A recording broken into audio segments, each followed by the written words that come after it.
या नबी देखा है रुतबा आपकी नालायन का, या नबी देखा है रुतबा आपकी नालायन का, या नबी देखा है रुतबा आपकी नालायन का। अर्श ने चूमा है तल्ला आपकी नालायन का, अर्श ने चूमा है तल्ला आपकी नालायन का।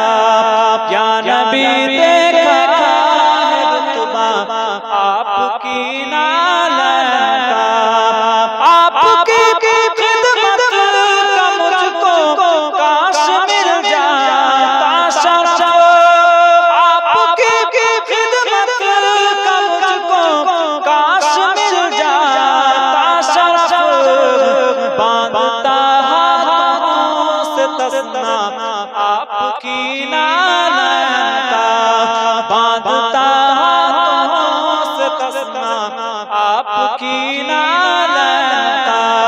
या नबी देखा है रुतबा आपकी नालायन का। अल्लाहुम्मा सल्ली अला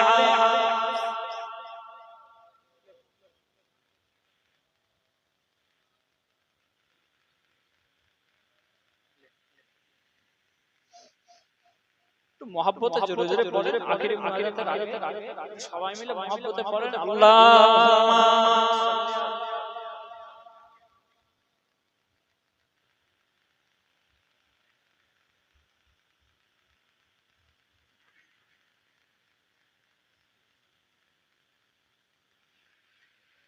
হে সবুজ গম্বুজের অধিপতি, একটু দয়া করো না, পঙ্কিলতার মহাসাগরে ডুবে যাচ্ছে মোর সফিনা। হে সবুজ গম্বুজের অধিপতি, একটু দয়া করো না, পঙ্কিলতার মহাসাগরে ডুবে যাচ্ছে মোর সফিনা। অসহায় আমি অসহায়, আমার নেই কোনো কুল কিনারা,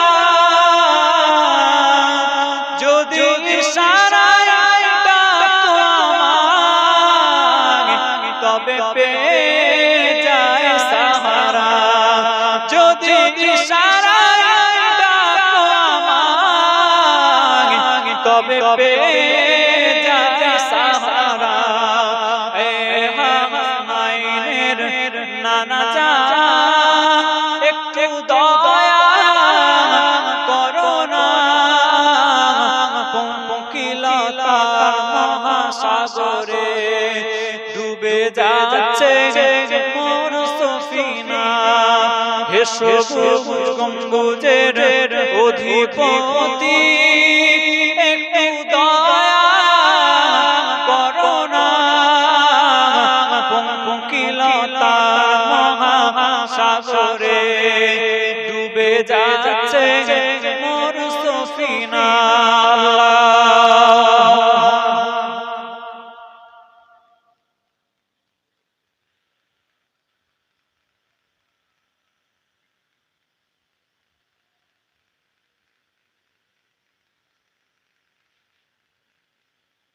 যাই হোক দু একটা কথা বলতে বলতে অনেকটা দেরি হয়ে গেল। আপনারা কষ্ট পেলেন? আপনারা কষ্ট পান? ইমাম হুসাইন হুজুরের কথা শুনতে গেলে প্রায় 3-4 ঘন্টা টাইম লাগে। অত টাইম কি আমাদের কাছে আছে? আর অত ধৈর্য, ঠিক বলছি না? অত আমাদের ধৈর্য নেই ইমাম হুসাইনের যে কথা শুনবো। তবে একটা জিনিস শুনলে আপনারা মনে খুব শান্তি পাবেন। ইমাম হুসাইন যখন ইন্তেকাল করেছিলেন তখন 56 বছর বয়স। কত বছর বয়স? একটু জোরে কথা বলতে। ইমাম হুসাইন যখন ইন্তেকাল করলেন তখন কত বছর বয়স? 56 বছর বয়স। আর এজিদ যখন মারা গেছে তখন এজিদের বয়স 39 বছর। তার মানে দুনিয়াতে টিকতে পেরেছে। আমার নবী পাকের খানদানকে কষ্ট দিয়ে দুনিয়াতে টেকা যায়? দুনিয়াতে যে ব্যক্তি আমার রাসূলুল্লাহর খানদানের সাথে বিয়াদবি করবে, আল্লাহ পাক তাকে দুনিয়া এবং আখিরাত থেকে ধ্বংস করে দেবে। জোরে বলেন। আরেকটু জোরে হবে না সুবহানাল্লাহ। এজিদ কবে মারা গিয়েছিল আপনারা জানেন? শুনে রাখেন, আপনারা জানার জন্য শুধু বলে দিয়েছি। আর লম্বা চওড়া বলার টাইম নাই, এতটুকু বলে দিয়ে যাচ্ছি। ইমাম হুসাইন হুজুরকে শহীদ করা হলো 160 হিজরি। তারপরে 62 হিজরিতে এজিদ কি করলো? তার সৈন্যবাহিনীকে পাঠিয়ে দিল কি করতে? মদিনা শরীফকে আক্রমণ করতে। আমার রাসূলুল্লাহ বলেছে যে ব্যক্তি মদিনা শরীফকে ঘৃণা করবে, মদিনা শরীফকে আক্রমণ করবে, আল্লাহ পাক রব্বুল আলামিন তাকে দুনিয়া থেকে ধ্বংস করে দেবে। দুনিয়া থেকে ধ্বংস করে দেবে। এজিদ সৈন্য পাঠালো মদিনা শরীফ আক্রমণ করতে। মদিনা শরীফের শত শত সাহাবীদেরকে মাথা মুবারক কেটে শহীদ করা হয়েছিল মদিনা শরীফের মধ্যে। 3 দিন মসজিদে নববী শরীফে আযানও হয়নি, নামাজও হয়নি। 3 দিন মসজিদে নববী শরীফ আমার রাসূলুল্লাহর মসজিদ, যে মসজিদে এমন কখনো হয়নি যে আযান হয়নি, নামাজ হয়নি। কিন্তু এজিদ যখন মদিনা শরীফ আক্রমণ করতে বলেছিল 3 দিন মদিনা শরীফে আযানও হয়নি, নামাজও হয়নি। মদিনা শরীফের বাড়ি মহিলাদেরকে ধর্ষণ করা হয়েছিল, মদিনা শরীফের কুমারীদেরকে ধর্ষণ করা হয়েছিল। প্রায় 10,000 মুসলমানদেরকে এজিদের সৈন্যরা হত্যা করেছিল। তাদের গলা থেকে সোনা দানা ছিনিয়ে নিয়েছিল, মদিনা শরীফের উপর আক্রমণ করেছিল। এই জন্য এজিদ কিন্তু বেশি দিন দুনিয়াতে টিকতে পারে।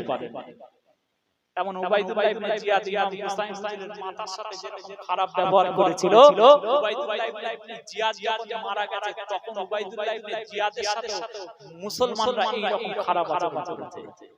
ইমাম হুসাইনকে যারা শহীদ করেছে, আহলে বাইতকে যারা কষ্ট দিয়েছে, তাদের ফল কিন্তু ভালো হয়নি। 3 দিন মদিনা শরীফ অবরোধ করা হলো, মসজিদে নববী শরীফে আযান হয়নি, নামাজ হয়নি। এজিদের সৈন্যদের ঘোড়ার আস্তাবল হয়ে গেল মদিনা শরীফ।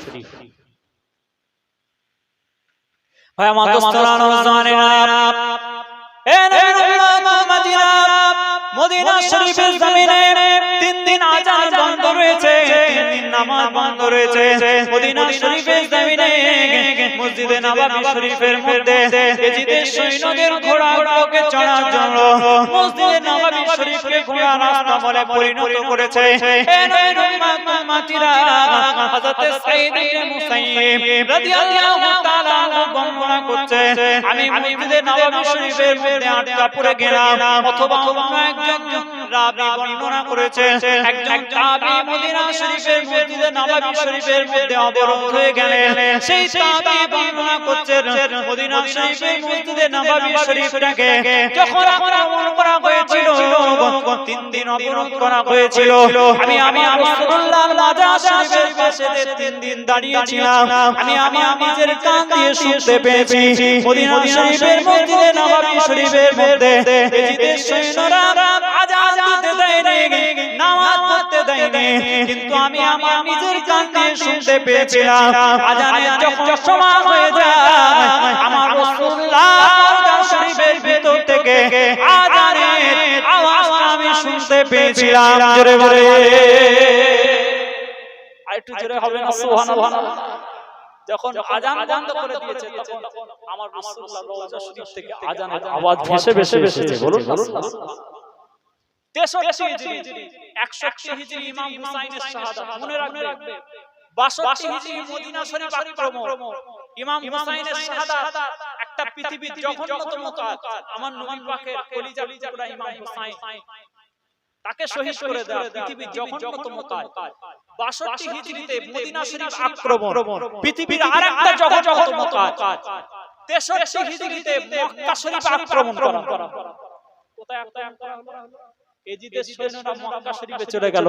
আব্দুল্লাহ ইবনে জুবাইরকে 40 দিন বন্দী করে দিল। আব্দুল্লাহ ইবনে জুবাইর রাদিয়াল্লাহু তাআলা আবু বকর সিদ্দিক হুজুরের মেয়ে, আবু বকর সিদ্দিক হুজুরের মেয়ের ছেলে মানে নাতি আব্দুল্লাহ ইবনে জুবাইরের সাথে যুদ্ধ হলো এজিদের সৈন্যদের 40 দিন ধরে আটকা অবরোধ করে দিল এজিদের সৈন্যরা একটা কামান ছুড়লো কামানের আগুন যে লাগলো কাবা শরীফের গিলাফে কোথায় গিয়ে লাগলো আমার শুনছে কামানের আগুন গিয়ে লাগলো কাবা শরীফের গিলাফে 63 হিজরিতে ভালো করে শুনে রাখে যে মুহূর্তে যে মিনিটে কাবা শরীফের গিলাফে এজিদের সৈন্যরা আগুন লাগিয়েছে ঠিক সেই মুহূর্তে দামেস্কের জমিনে এজিদ দুনিয়া থেকে শেষ হয়ে গেছে কাবা শরীফের গিলাফে আগুন জ্বলছে ঠিক সেই মুহূর্তে এজিদ মারা গেছে দুনিয়া থেকে বিদায় দুনিয়া থেকে আল্লাহ পাক নাস্তানাবুদ করে দিয়েছে সেই যে মারা গেল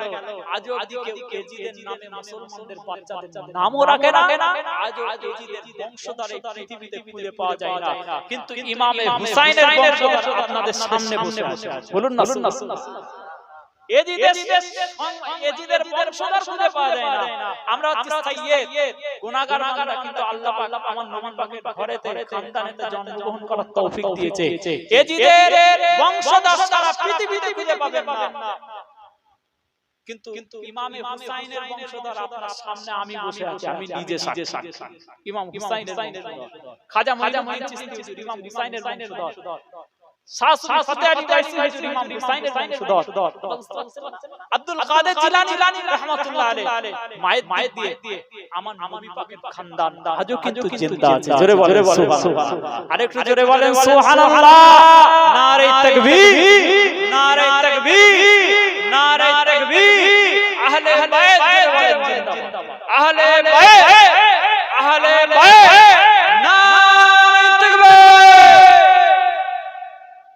আগামী বছর আপনাদের এই পবিত্র ইসালে সওয়াবের মাহফিল যেভাবে এই বছর সুন্দরভাবে কায়েম হয়েছে আগামী বছরও কায়েম হবে বলে ইনশাআল্লাহ জোরে বলেন ইনশাআল্লাহ মুহাব্বতে বলেন ইনশাআল্লাহ অন্তত পক্ষে আমার জন্য নয় কোন হুজুরের জন্য নয় ইমাম হুসাইন হুজুরের দিকে তাকিয়ে আহলে বাইতের দিকে তাকিয়ে আপনাদের এই জলসাটা আপনারা করবেন বলেন কার দিকে তাকিয়ে আমার নবী পাকের বংশধর আহলে বাইতের দিকে তাকিয়ে আপনারা এই জলসাটা আগামী বছর করবেন বলেন ইনশাআল্লাহ আমি শেষ সময়তে মুনাজাতের পূর্বেতে কিয়াম হয়ে গেলে সালাম হয়ে গেল শুধু দুআটা এই দুআর পূর্বেতে শেষ 5 মিনিট 7 মিনিটের মধ্যে আপনাদের দোয়া হয়ে যাবে শুধু এতটুকু আপনাদের কাছে অনুরোধ করছি আগামী বছর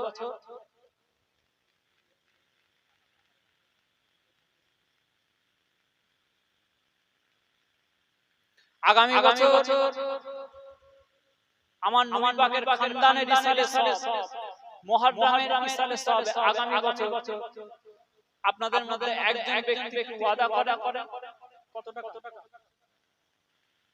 কিনা হ্যাঁ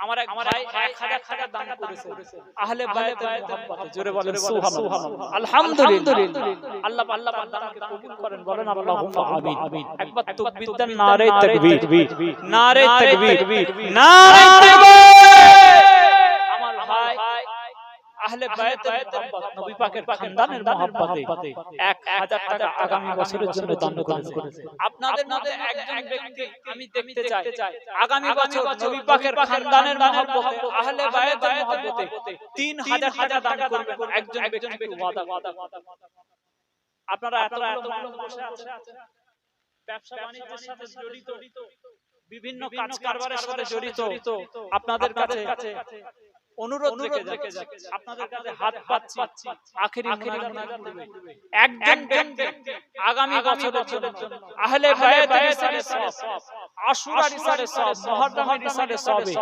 3000 টাকা দান করবেন একজন ব্যক্তি একটু হাত যদি নিয়ত করে থাকেন একটু হাত তুলবেন আপনাদের মধ্যে কেউ নেই 3000 টাকা 3000 টাকা আগামী বছরের ইসালে সওয়াবের জন্য একজন নিয়ত করেন আপনাদের মধ্যে খাস দোয়া চাইবো আল্লাহ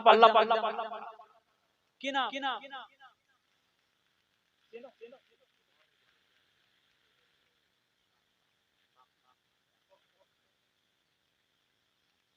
3000 টাকা 3000 একবার তাকবীর দেন, নারে তাকবীর। আরে একটু আওয়াজ দিয়ে হবে না, নারে তাকবীর। আরে একটু মহব্বতে দেন, নারে তাকবীর। আল্লাহ পাক রব্বুল আলামিন আমার ভাইয়ের অন্তরে নিয়ে কবুল করে নেন। আমার নবী পাকের খানদানের মুহাব্বত, আহলে বায়তের মুহাব্বত, ইমাম হুসাইনের মুহাব্বতে আগামী বছর মুহররমে জলসার জন্য 3000 টাকা আমার ভাই দান করবেন। আল্লাহ পাক রব্বুল আলামিন তার দানকে কবুল করে নিয়ে ইমাম হুসাইনের সঙ্গী করে কিয়ামতের ময়দানে আমার নবী পাকের সঙ্গী করে নাজাতের ব্যবস্থা করে দিয়ে আল্লাহ পাক আমার নবী পাকের সঙ্গী করে জান্নাতুল ফিরদাউস নসিব করে দেবে। আল্লাহ পাক দুনিয়ার জমিনে যতদিন হায়াতে থাকবে সুস্থতার সাথে নেককারের সাথে হায়াতে রাখার তৌফিক দান করবে।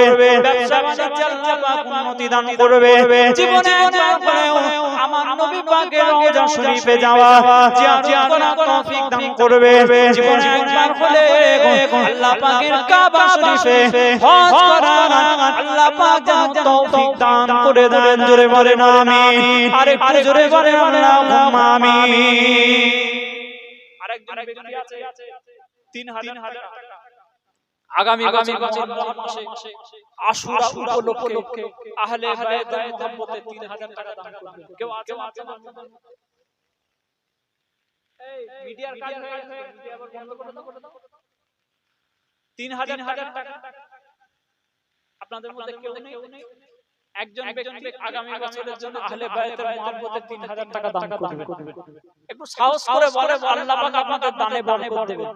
আল্লাহ পাক আপনাদের আয় ইনকাম রোজগারে বরকত দেবে। কেউ নেই?